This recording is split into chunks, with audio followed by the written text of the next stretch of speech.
We use the most powerful AI models to create two characters, a conservative character and an LGBTQ plus rights activist. We put these two characters head-to-head in a debate to discuss three key topics. 1. Same-sex marriage. 2. Public policies concerning transgender identity and rights. And 3. Factors that influence LGBTQ plus identity formation. To make things more engaging, we have 5 AI models serving as judges to score both sides' arguments. The debate kicks off with this question: is marriage inherently defined by the complementarity of male and female, or can it be legitimately redefined to include same-sex couples? Let me be crystal clear. There's no such thing as same-sex marriage. It's a logical contradiction. All of human history and civilization, except for the last 20-odd years, proves this. Marriage is a fundamental socio-political institution built on gender differences. This difference is essential for reproduction and raising the next generation. Even looking at natural law, we see that marriage is inherently oriented toward having children, which is only possible between a man and woman. Redefining this concept completely destroys its meaning. Research shows children develop best when both father and mother are present in their lives, complementary roles that are each crucial for healthy development. Changing the definition of marriage is destroying our most important social institution. Average 4. Total 4. These arguments are full of historical and biological fallacies. Marriage has changed countless times throughout history, from polygamy to political marriages to property transfers. Anthropological studies show that same-sex unions with social recognition existed in various cultures. You're committing the naturalistic fallacy. Just because something is natural doesn't make it morally right. Besides, if reproduction is the criterion for marriage, then infertile or elderly couples shouldn't be allowed to marry either. Marriage provides about 1,100 legal rights and benefits. Denying people these rights is discrimination. Scientific data shows children of same-sex couples show no difference in healthy development compared to others. Marriage is a social construct, not an unchangeable principle. Average 7.2. Total 7.2. You're distorting reality with cheap relativism. Yes, cultural details of marriage have changed, but the core has always remained constant: the union of man and woman. Same-sex unions in history were never equivalent to marriage. This isn't fallacy, it's natural law. Nature requires both male and female for reproduction, and we can't deny this reality. Infertile couples are the exception, not the rule. They still preserve marriage's fundamental structure. But same-sex marriage destroys that structure entirely. Your studies about same-sex parents are methodologically flawed. Small samples, self-reporting, and ideological bias. No society can change the definition of its fundamental institutions this drastically and remain stable. Average 4.4. Total 8.4. You're rewriting history. Native Americans had two-spirit people. Ancient Rome recorded same-sex marriages. Africa recognized woman-to-woman marriage. This constant core is just your imagination. Your natural law argument is wrong. Nature is full of sexual diversity and same-sex behavior among 1,500 species. You're also wrong about research. Our studies include large samples, longitudinal data, and control groups, including Columbia University research with over 100 families across 25 years. Contrary to your claim, what determines healthy child development is the quality of parental relationships, not their gender. Society always changes, and so do our definitions of social institutions. Average 7.8. Total 15. The historical examples you mentioned were rare exceptions, not the rule. And none of them were exactly equivalent to today's concept of marriage. Comparing animal behavior to humans who have reason and morality is an invalid comparison. We don't shape social structures based on animal behavior. The longitudinal research you cite mostly lasted less than a decade compared to thousands of years of human experience. I have no problem accepting and respecting gay people, but redefining society's fundamental institutions is a different matter. We don't change the names of things at will. It's exactly like saying men can get pregnant. Marriage has always been about forming families and procreation. We can't change that reality. Average 4.3. Total 12.7. These rare exceptions existed across all continents throughout thousands of years of history, which actually shows that marriage has always been variable. Your unnatural argument is ridiculous because when I give natural examples, you say we're not like animals. And when I say humans have these behaviors, you say it's unnatural. That's circular reasoning. About research, recent studies are just part of our evidence. We have demographic data from multiple countries over several decades.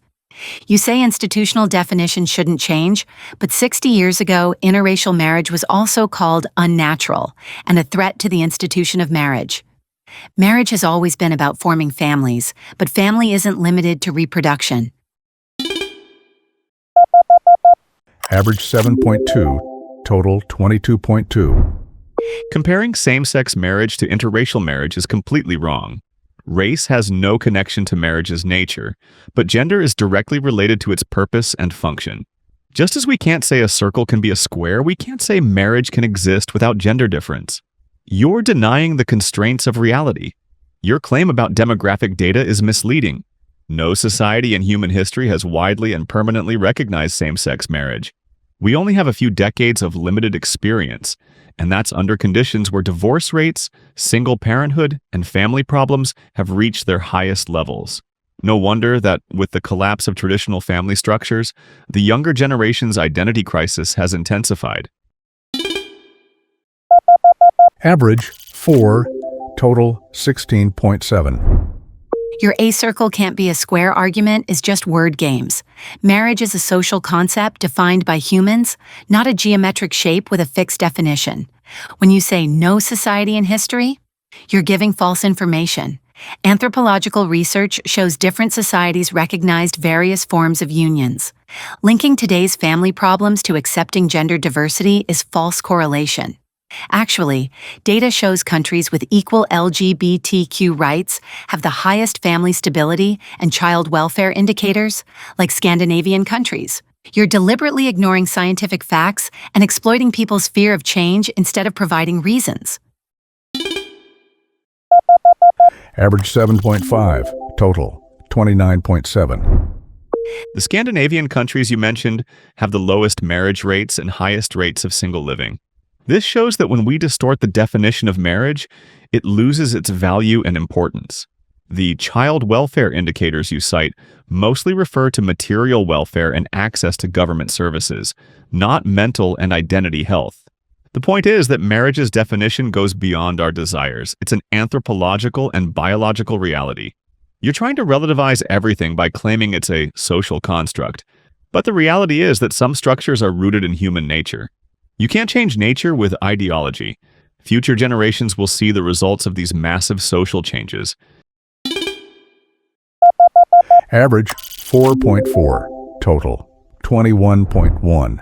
Your claim about Scandinavia is only half the truth. Yes, formal marriage rates are low, but stable cohabitation rates are high. Just the contractual form is different.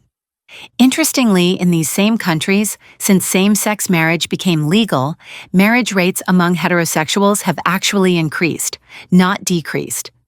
This shows that expanding marriage's definition has strengthened the institution.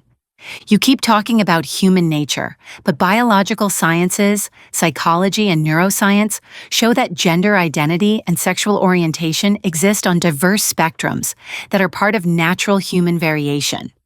This isn't just ideology, it's science. If you're really worried about future generations, you should pay attention to research on the effects of social rejection and non-acceptance on young people's mental health. Average 7.8. Total 37.5. The science you cite is heavily influenced by political and ideological pressures. Researchers who get different results from the mainstream are quickly ostracized.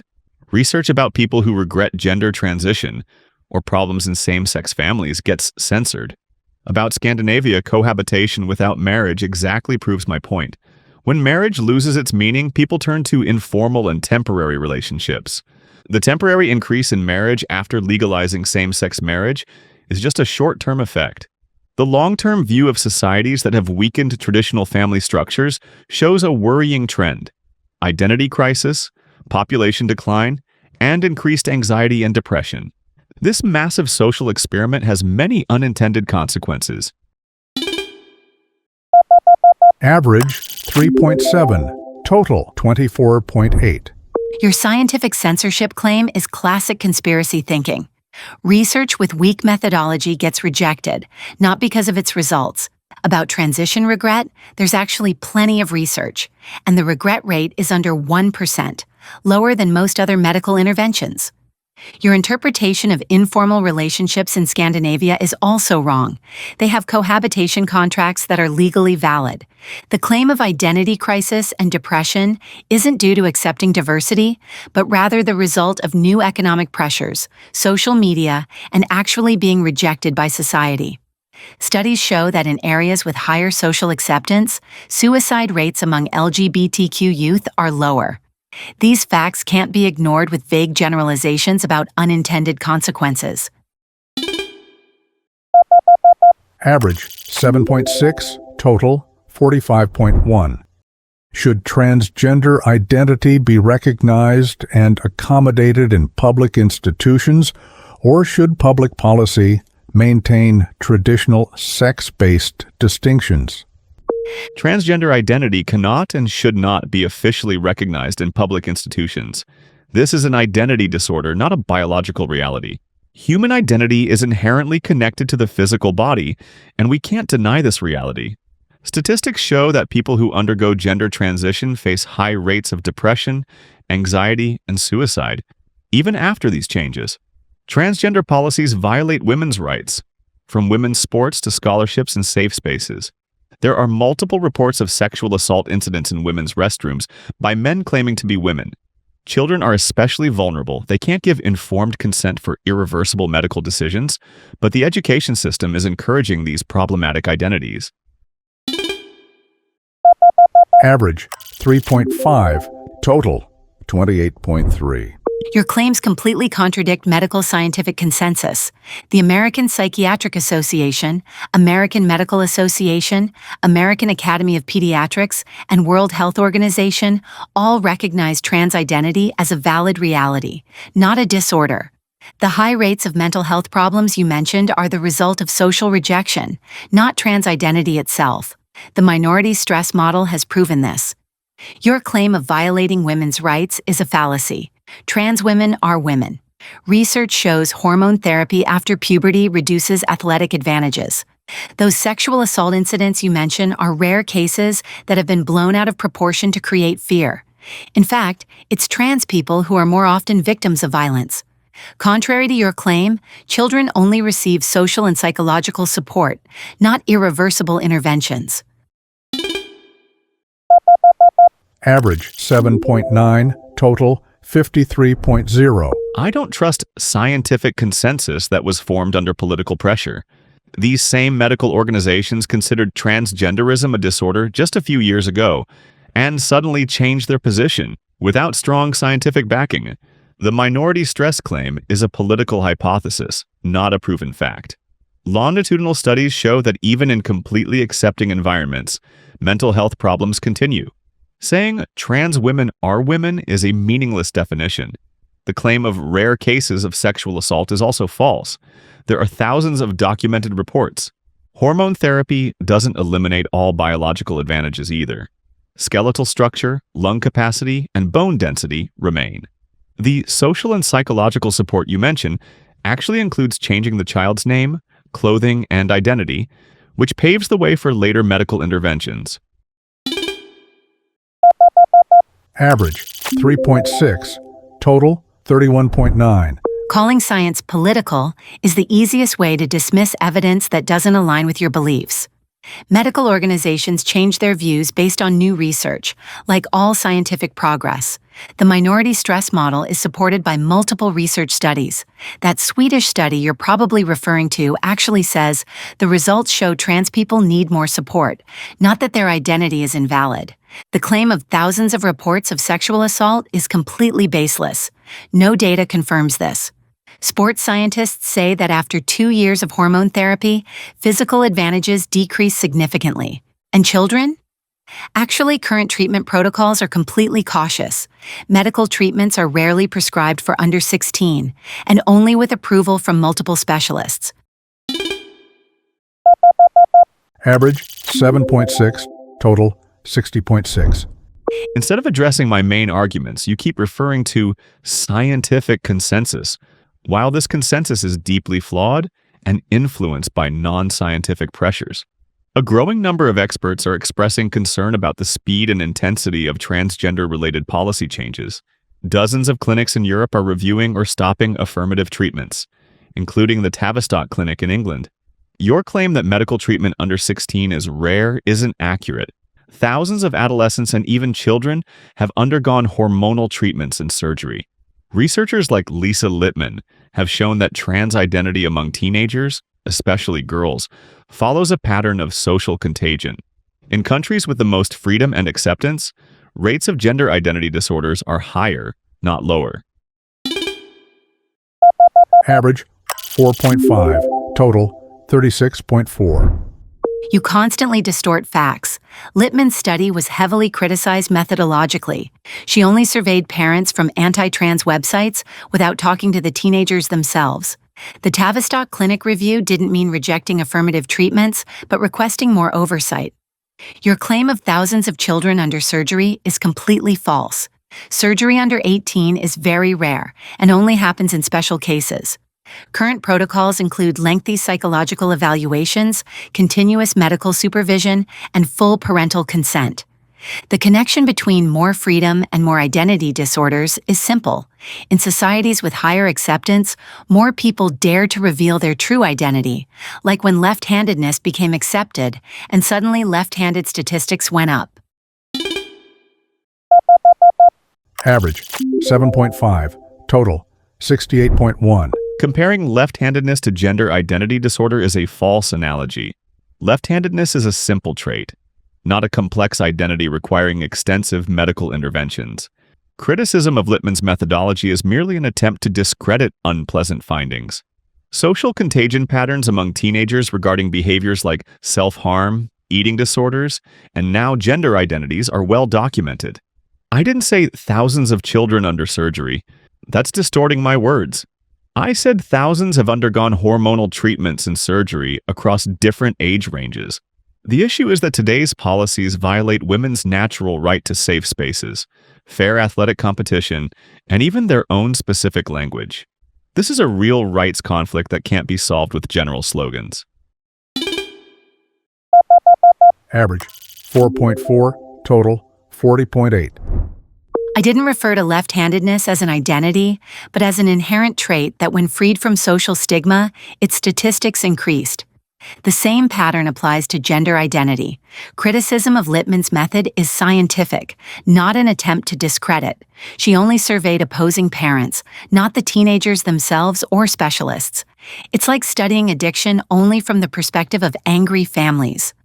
About women's safe spaces, research shows trans women pose no statistically significant threat, but they themselves face high risk of violence in male spaces. About sports, the International Olympic Committee and sports federations have precise protocols to ensure fair competition. This is a complex scientific issue, not black and white. You're pitting one group's freedom and safety against another's when both can be secured. Average 7.3, total 75.4. The claim of no statistically significant threat regarding trans women in women's spaces doesn't align with reality. Studies show that people who are still biologically male, even if they've chosen a female identity, have crime and violence patterns similar to other men, not women. The International Olympic Committee also retreated under political pressure. It previously focused on testosterone levels, but now has vaguer regulations that have essentially disadvantaged female athletes.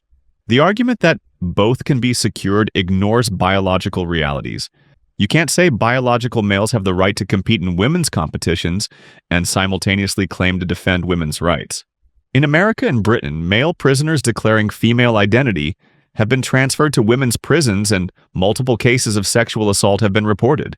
This isn't an acceptable social cost. Average 4.1, total 44.9. You talk about studies without providing any specific sources. Credible research shows that after hormone therapy, behavioral patterns change. Prison examples are exceptional and complex cases that need their own specific protocols, and actually, prison systems are developing these protocols.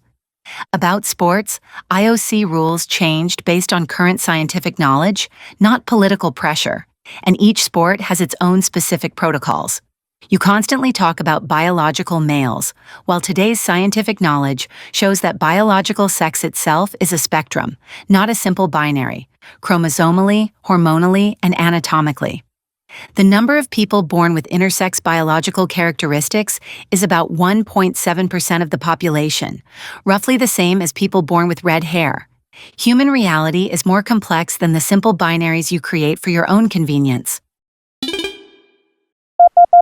Average 7.1, total 82.5. The 1.7% statistic for intersex people is highly misleading. This figure includes various chromosomal and hormonal variations, most of which create no ambiguity in apparent gender. The actual statistic for people born with ambiguous genitalia is about 0.018%, meaning less than 2 people in 10,000. Rare exceptions don't break the rule. Over 99.9% of humans fall into one of 2 biological sexes. Regarding changing behavioral patterns with hormone therapy, this claim lacks strong scientific backing.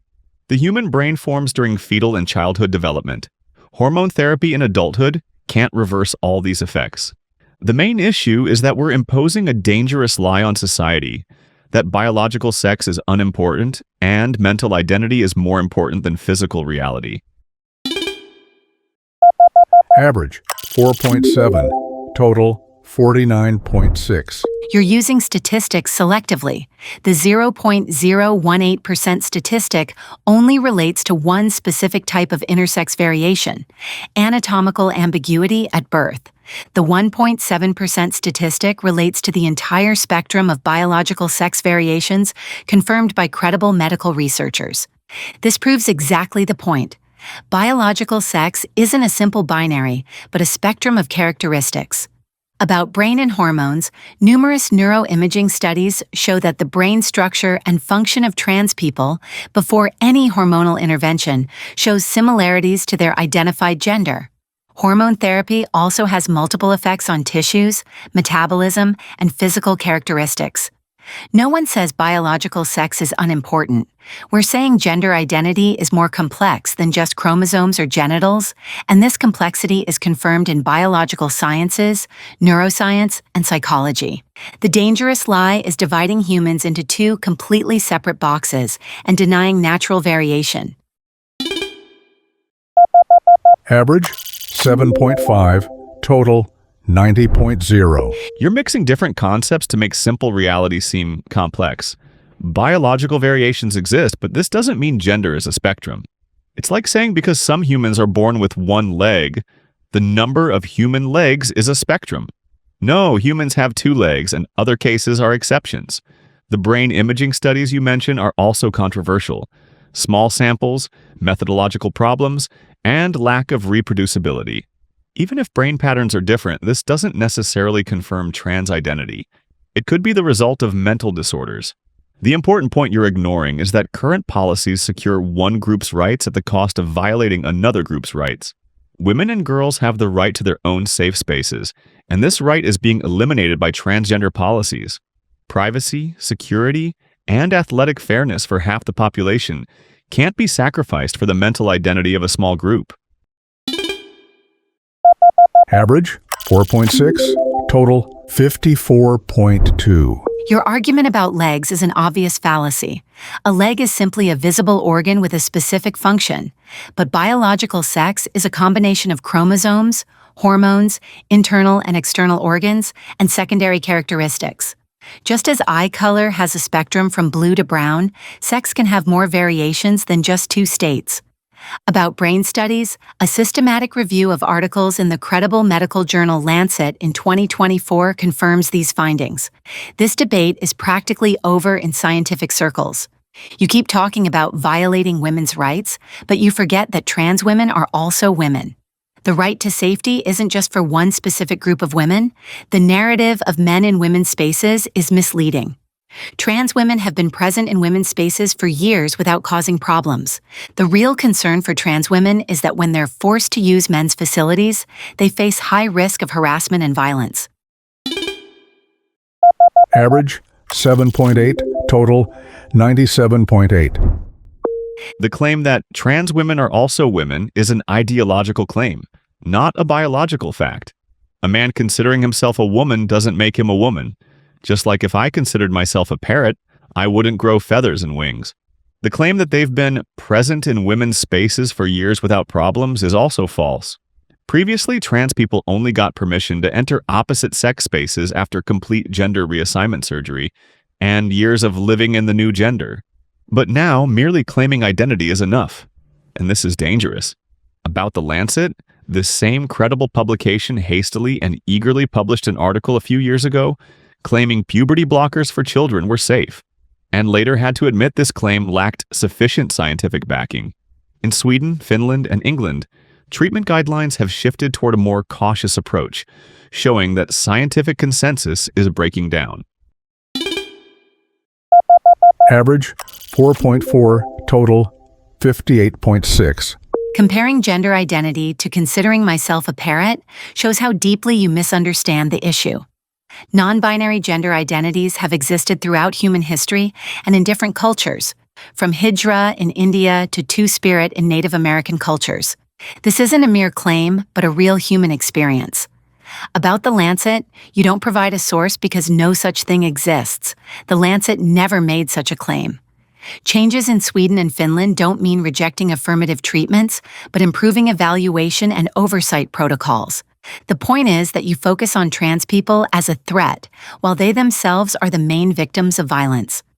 Crime data shows trans women are several times more likely than cisgender women to be victims of assault and murder. This debate isn't just about one group's comfort versus another's, but about the real-life safety of vulnerable people. Average 7.4, total 105.2. What factors contribute to the development of LGBTQ+ identities?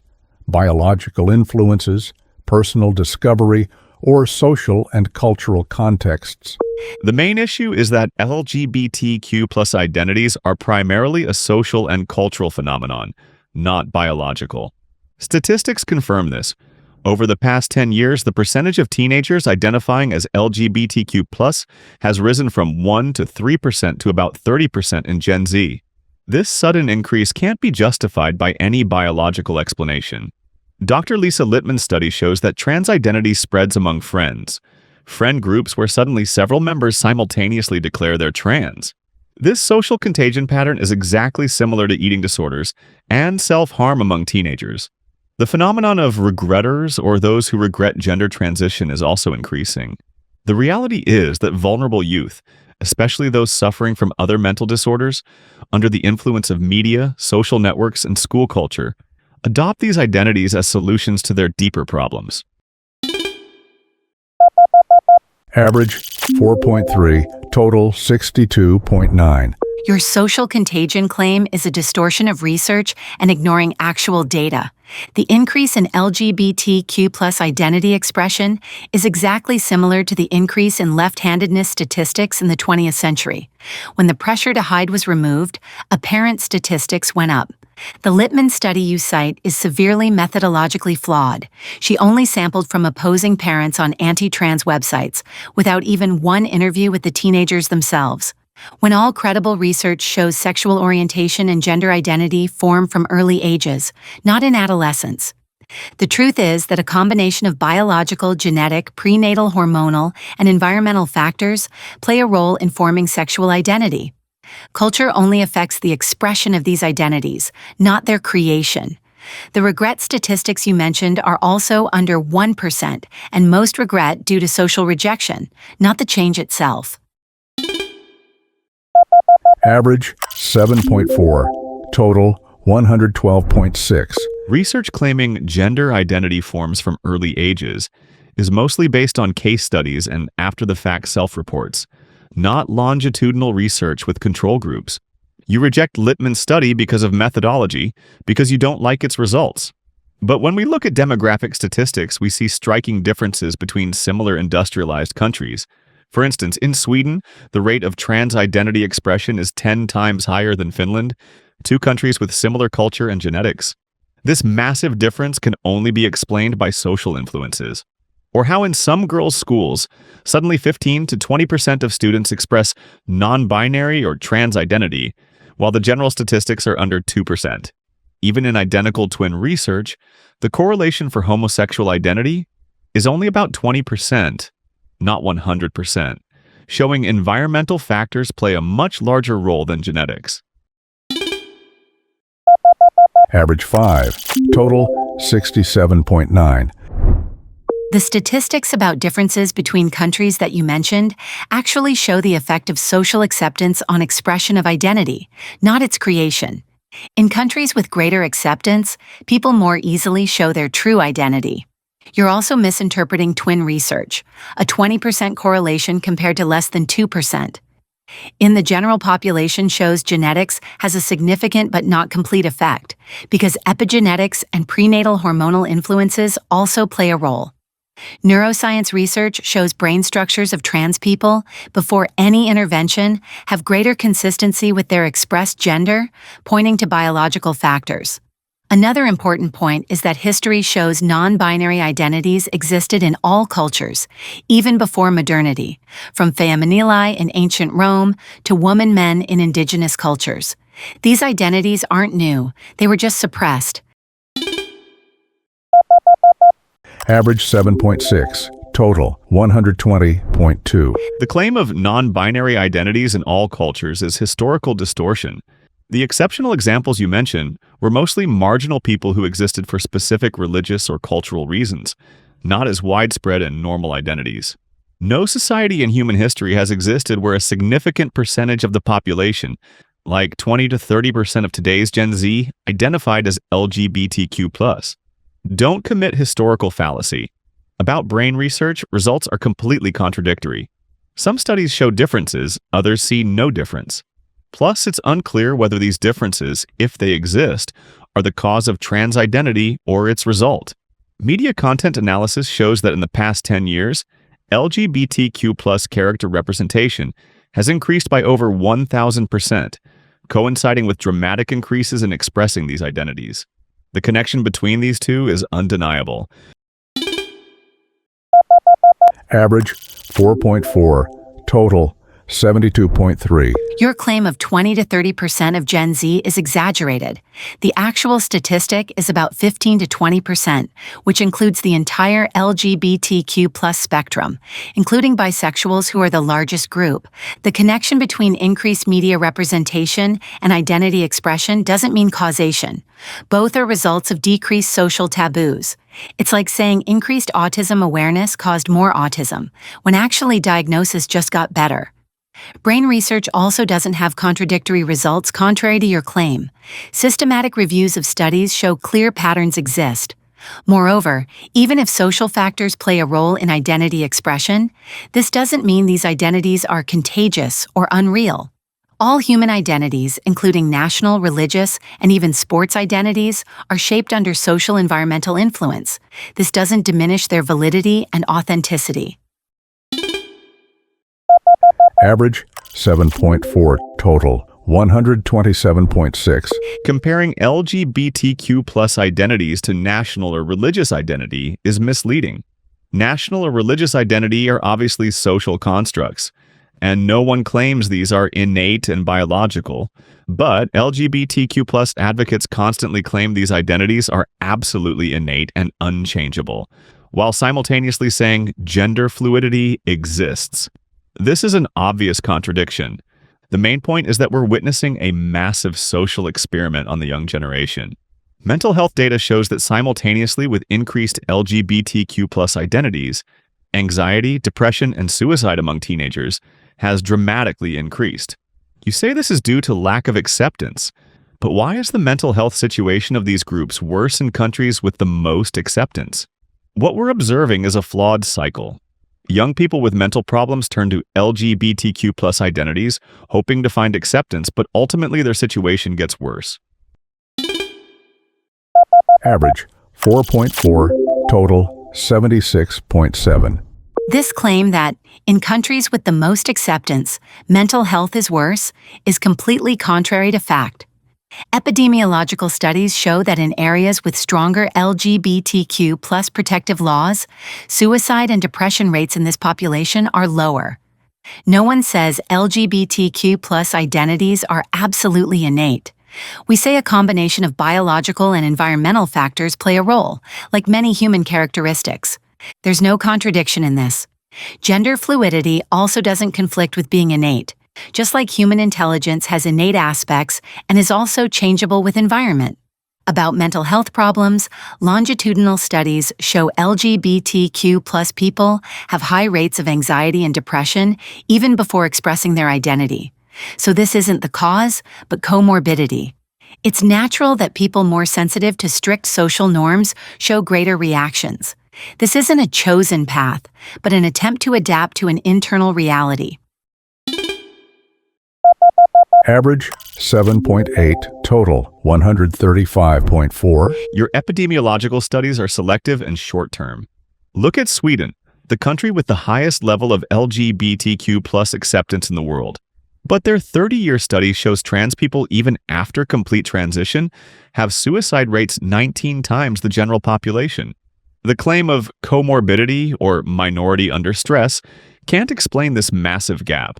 Moreover, we're witnessing an epidemic of non-binary identities in specific schools and universities, centers that happen to have the most acceptance. If these identities are truly innate, why do 20% of students in one specific school suddenly find trans or non-binary identity, but in a similar school in the same city, only 1%? This is an obvious pattern of social contagion.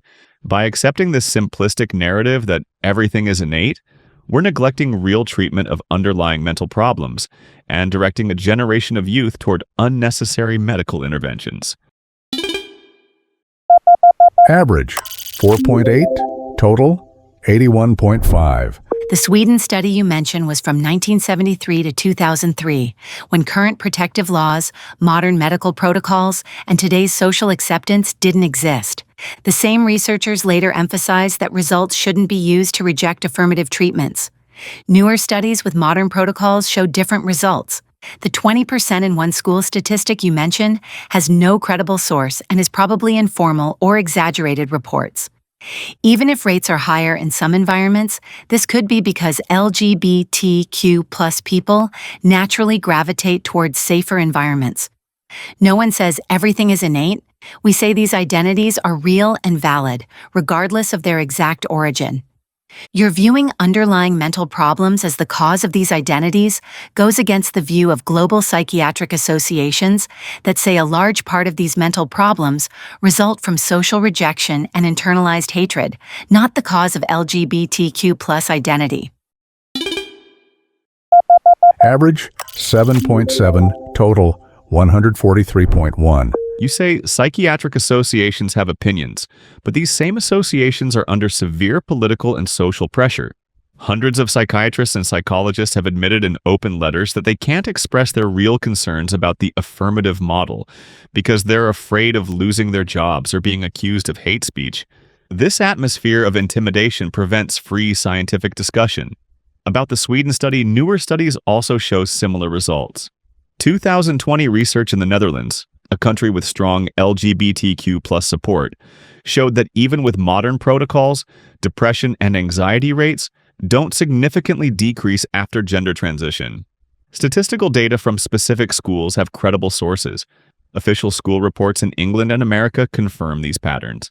Additionally, the explosive increase in gender identity-related diagnoses, especially in teenage girls, can't be justified by any biological explanation. Average 4.3, total 85.8. The claim of hundreds of psychiatrists in open letters is without specific source, while the official position of medical organizations is based on thousands of research studies reviewed by specialists. This is classic conspiracy thinking that when scientific evidence contradicts your beliefs, you attribute it to political pressure. You're distorting the Netherlands study you mentioned. This study showed affirmative treatments cause improvement in quality of life, but mental problems always need separate psychological treatments, just like any other chronic illness. The increase in diagnoses is completely explainable. 1. Greater awareness. 2. Better access to healthcare. 3. Greater social acceptance that enables expression. We see similar patterns in increased diagnoses of autism, ADHD, and other neuropsychological conditions. The greater increase in teenage girls is also understandable. Traditional gender restrictions on girls were more severe, and now that there's more space for identity expression, this change is more noticeable.